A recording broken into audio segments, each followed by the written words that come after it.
आप सभी को प्रणाम। साथियों, आज पड़ोसी राज्य झारखंड में पहले चरण के लिए मतदान हो रहा है। झारखंड के लोग विकसित झारखंड के सपने को पूरा करने के लिए वोट डाल रहे हैं। मैं झारखंड के सभी मतदाताओं से आग्रह करूंगा कि ज्यादा से ज्यादा संख्या में मतदान में हिस्सा लें। साथियों,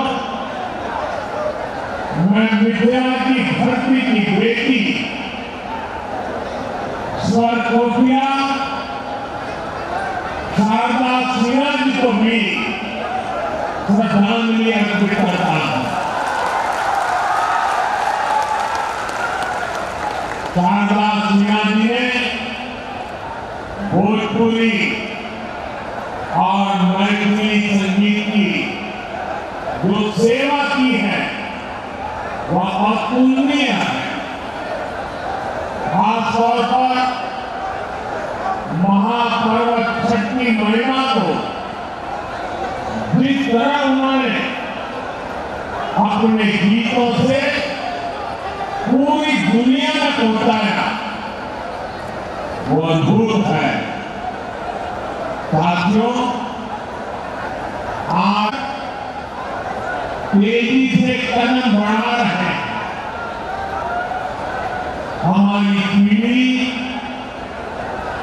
सौभाग्यशाली है कि हम इसके साक्षी बन रहे हैं और इसे पूरा करने में अपना योगदान भी दे रहे हैं।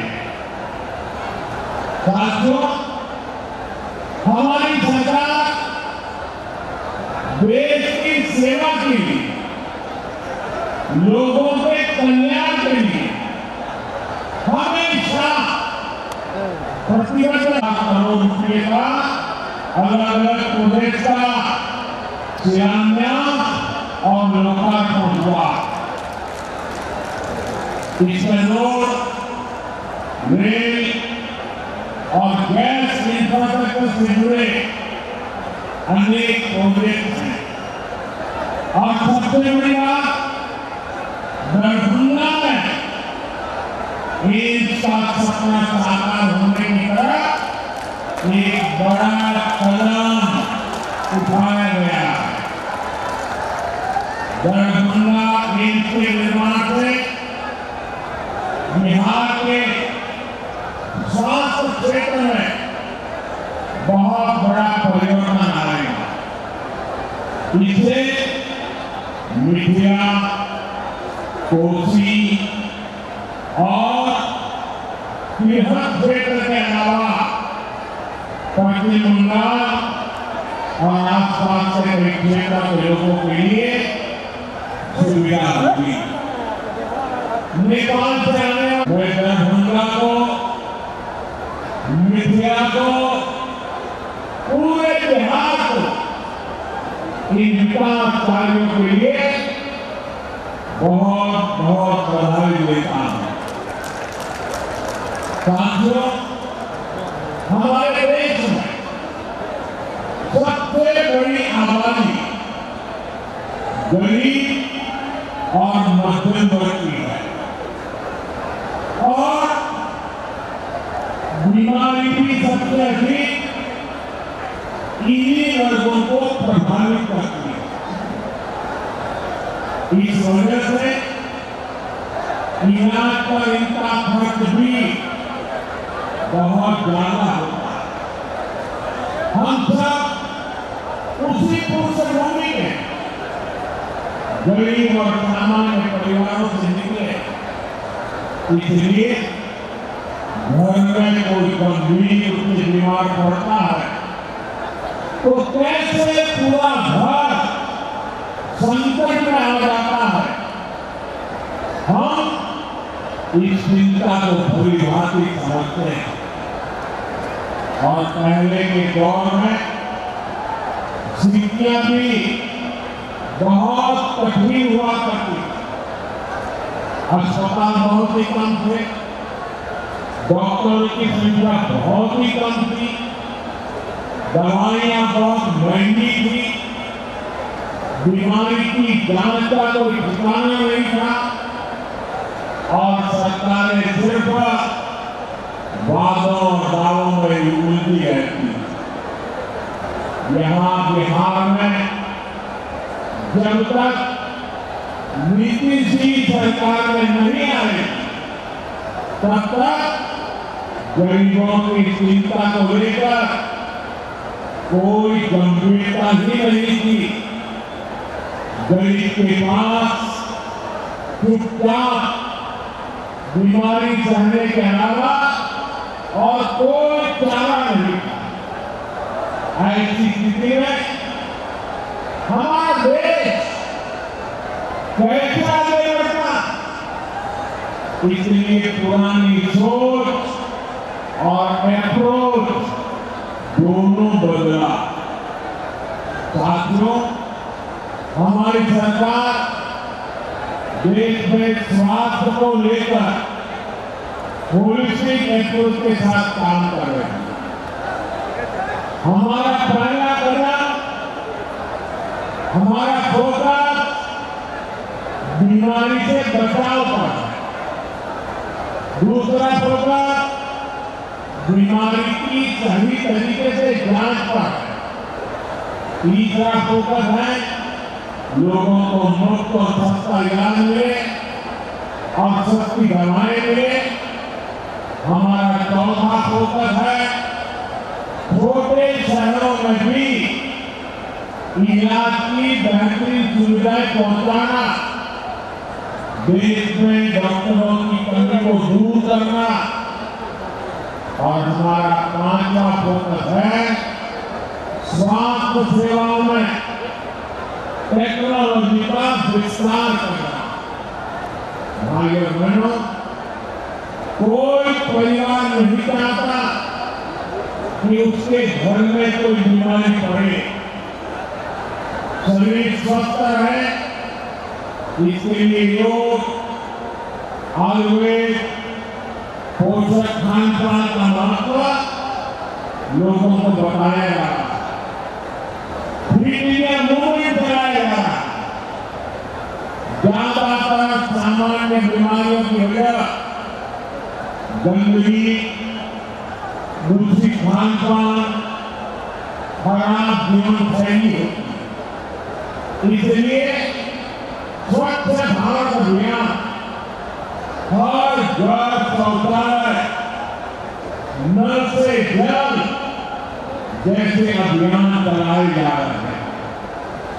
ऐसे आयोजनों से शहर तो स्वच्छ बनता ही है, बीमारियां फैलने की गुंजाइश भी कम होती है। और मुझे पता चला कि दरभंगा के कार्यक्रम की बात होने के बाद यहाँ हमारे मुख्य सचिव जी ने उन्होंने नेतृत्व किया और दरभंगा में सफाई का अभियान पूरे 3 दिन चलाया। मैं उनका और बिहार सरकार के सभी कर्मचारियों का और दरभंगा के नागरिकों का इस स्वच्छता अभियान को ताकत देने के लिए हृदय से आभार व्यक्त करता हूँ। और मैं चाहूंगा कि आगे 5-10 दिन भी इस कार्यक्रम को और तेजी से चलाया जाए। साथियों, ज्यादातर बीमारियों का अगर समय रहते इलाज शुरू कर दिया जाए तो उन्हें गंभीर होने से रोका जा सकता है। लेकिन महंगी जांच की वजह से अक्सर लोग बीमारी के बारे में जान ही नहीं पाते। इसलिए हमने देश भर में 1.5 लाख से ज्यादा आयुष्मान आरोग्य मंदिर बनाए। इससे कैंसर, डायबिटीज जैसी अनेक बीमारियों के बारे में शुरू में ही पता लग सकता है। साथियों, आयुष्मान भारत योजना से अब तक देश में 4 करोड़ से अधिक गरीब मरीजों का इलाज हो चुका है। अगर आयुष्मान भारत योजना न होती तो इनमें से ज्यादातर लोग अस्पताल में भर्ती ही नहीं हो पाते। मुझे इस बात का संतोष है कि इनके जीवन की बहुत बड़ी चिंता एनडीए सरकार की योजना से दूर हुई और इन गरीबों का इलाज सरकारी अस्पतालों के साथ ही प्राइवेट अस्पतालों में भी हुआ। आयुष्मान योजना से करोड़ों परिवारों को करीब 1.25 लाख करोड़ रुपए की बचत हुई। इस आयुष्मान योजना के दायरे में लाया जाए। मैंने अपनी ये गारंटी पूरी कर दी है। बिहार में भी 70 साल से ऊपर के जितने भी बुजुर्ग हैं, परिवार की कमाई कुछ भी हो, उनके लिए मुफ्त इलाज की सुविधा शुरू हो गई है। बहुत जल्द सभी बुजुर्गों के पास आयुष्मान वय वंदना कार्ड होगा। आयुष्मान के साथ साथ जन औषधि केंद्रों पर बहुत ही कम कीमत दवाइयां दी जा रही है। साथियों, बेहतर आरोग्य का हमारा चौथा कदम है छोटे शहरों में भी इलाज की बेहतरीन सुविधाएं पहुंचाना, डॉक्टरों की कमी को दूर करना। आप देखिए, आजादी के 60 सालों तक देश में सिर्फ एक ही एम्स था और वो भी दिल्ली में। हर गंभीर बीमारी के लोग दिल्ली एम्स का रुख करते थे। कांग्रेस की सरकार के समय जो 4-5 एम्स और बनाने की घोषणा हुई, उनमें कभी ठीक से इलाज नहीं शुरू हो पाया। हमारी सरकार ने अस्पतालों की बीमारियों को भी दूर किया और देश के कोने कोने में नए एम्स भी बनाए। आज देश भर में करीब 2 दर्जन एम्स है। बीते 10 सालों में देश में मेडिकल कॉलेजों की संख्या भी करीब 2 गुनी हुई है। इसे इलाज की सुविधा तो मिली है, बड़ी संख्या में हमारे युवा डॉक्टर भी बने। दरभंगा एम्स से भी हर वर्ष बिहार के अनेक युवा डॉक्टर बनकर सेवा के लिए निकलेंगे। और एक महत्वपूर्ण काम हुआ है, पहले डॉक्टर बनना हो तो अंग्रेजी आना जरूरी था। अब मध्यम और गरीब परिवार के बच्चे अंग्रेजी में पढ़ाई कहाँ करेंगे, स्कूल में इतना पैसा कहाँ से लाएंगे। और इसलिए हमारी सरकार ने तय किया, अब डॉक्टर पढ़ना है या इंजीनियरिंग पढ़ना है, वो अपनी मातृभाषा में डॉक्टर बन सकता है। अपनी मातृभाषा में पढ़ करके इंजीनियर बन सकता है। परिवार की संतान भी डॉक्टर बन सके। साथियों, हमारी सरकार ने कैंसर से लड़ाई का भी बड़ा अभियान चलाया। मुजफ्फरपुर में जो कैंसर अस्पताल बन रहा, इससे बिहार के कैंसर मरीजों को बहुत लाभ होगा। इस अस्पताल में एक ही छत के नीचे कैंसर के इलाज की सभी सुविधाएं उपलब्ध होंगी। अब तक जिन मरीजों को इलाज के लिए मंगल जी बता रहे थे कुछ दिन पहले जब मैं काशी में था तो वहाँ कांची कामकोटी के शंकराचार्य जी से आशीर्वाद से बहुत बड़ा आंखों का अस्पताल बना। काशी में बहुत बड़े अस्पताल भी बना। मेरे यहाँ से मैं गुजरात में था तो पहले मैंने गुजरात में रहा तो मुझे लगा जो अस्पताल मेरे गुजरात में मैंने देखा बना, जो मैं काशी का एंट्री बना वहां हुआ, उसकी सेवाएं उत्तम है। तो मैंने उनसे प्रार्थना की कि आंखों में ऐसी ही एक अस्पताल मुझे मेरे बिहार में चाहिए। और उन्होंने मेरे इस प्रस्ताव को स्वीकार कर लिया है। और अभी मुझे मुख्यमंत्री जी बता रहे थे कि उसकी प्रक्रिया बहुत तेजी से आगे बढ़ रही है। तो एक अच्छा आंख के लिए अस्पताल मिलेगा। आंख का नया अस्पताल भी इस क्षेत्र के लोगों की बहुत बड़ी मदद करेगा। साथियों, नीतीश बाबू के नेतृत्व में बिहार में सरकार बिहार में विकास को गति देने की प्रक्रिया है। बिहार का तेज विकास, यहाँ बेहतर इंफ्रास्ट्रक्चर और यहाँ के छोटे किसानों, छोटे उद्योगों को प्रोत्साहन देने से ही संभव होने वाला। एनडीए सरकार इसी रोडमैप पर काम कर रही है। आज बिहार की पहचान यहाँ बनने वाले इंफ्रास्ट्रक्चर निर्माण, एयरपोर्ट, एक्सप्रेसवे से मजबूत हो रही है।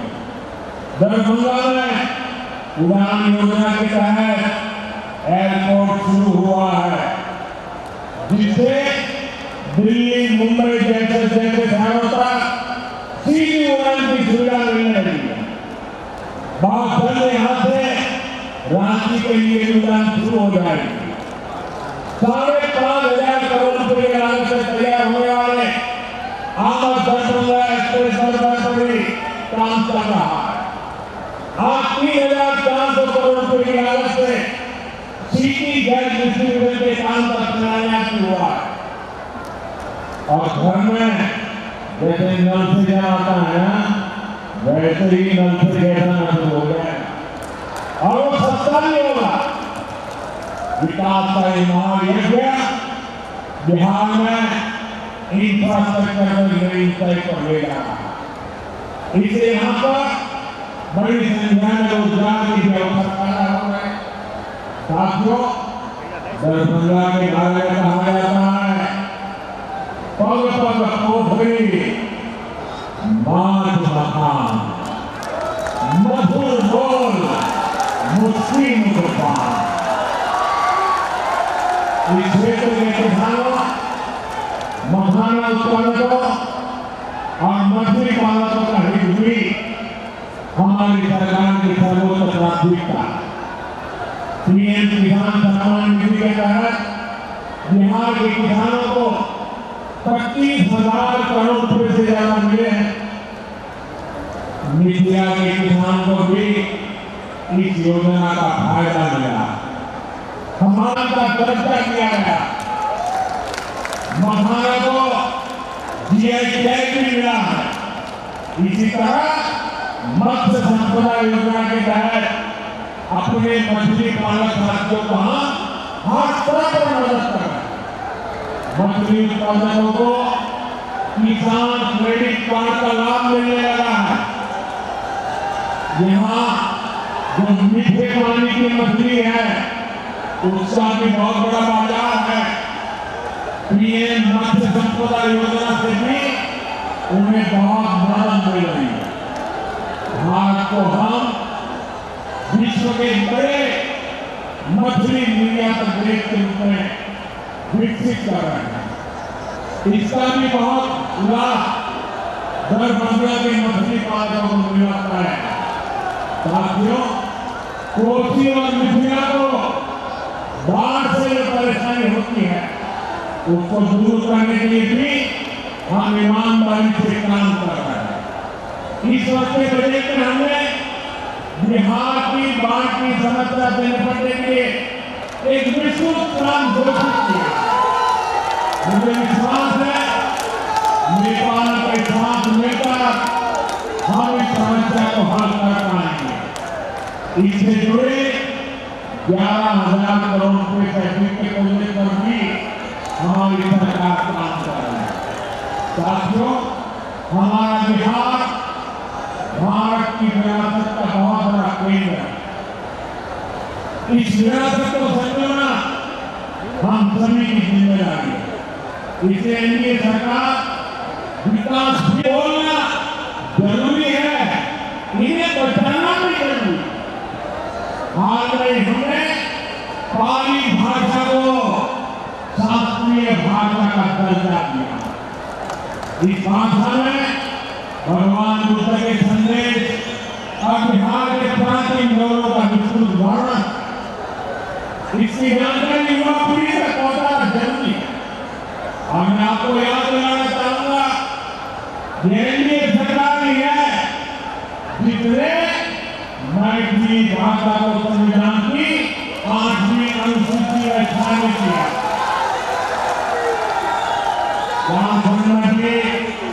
मैथिली को द्वितीय राज्यभाषा दर्जा प्रदान किया गया। साथियों, हमारी सांस्कृतिक समृद्धि के दर्शन यहाँ दरभंगा में, मिथिलांचल में कदम कदम पर होते हैं। माता सीता के संस्कार इस धरती को समृद्ध करते हैं। एनडीए सरकार देश भर के 1 दर्जन से अधिक शहरों को रामायण सर्किट से जोड़ रही है। इसमें हमारा दरभंगा भी शामिल है। इससे क्षेत्र में पर्यटन को बल मिलेगा। दरभंगा, सीतामढ़ी, अयोध्या, अमृत भारत ट्रेन से भी लोगों को बहुत मदद मिली। साथियों, आपसे बात करते हुए आज मैं दरभंगा स्टेट के महाराजा कामेश्वर सिंह जी के योगदान को भी याद कर रहा। आजादी के पहले और बाद में भारत के विकास में उनका महत्वपूर्ण योगदान रहा। मेरे संबंधित क्षेत्र काशी में भी उनके कार्यों की बहुत चर्चा होती है। महाराजा कामेश्वर सिंह के समाज कार्य दरभंगा का गौरव है, हम सभी के लिए प्रेरणा है। साथियों, दिल्ली में, केंद्र में मेरी सरकार और यहाँ बिहार में नीतीश जी की सरकार मिलकर बिहार के हर सपने को पूरा करने के काम कर रहे हैं। हमारे विकास और जन कल्याण योजनाओं का ज्यादा से ज्यादा लाभ बिहार के लोगों को मिले, यही हमारा प्रयास है। मैं एक बार फिर दरभंगा एम्स के लिए, अन्य विकास परियोजनाओं के लिए आप सभी लोगों को बहुत बहुत बधाई देता हूँ। आने वाले निर्माण पर्व की भी आप सभी को बहुत बहुत शुभकामनाएं। मेरे साथ बोले भारत माता की, भारत माता की, भारत माता की। बहुत बहुत धन्यवाद। आप सभी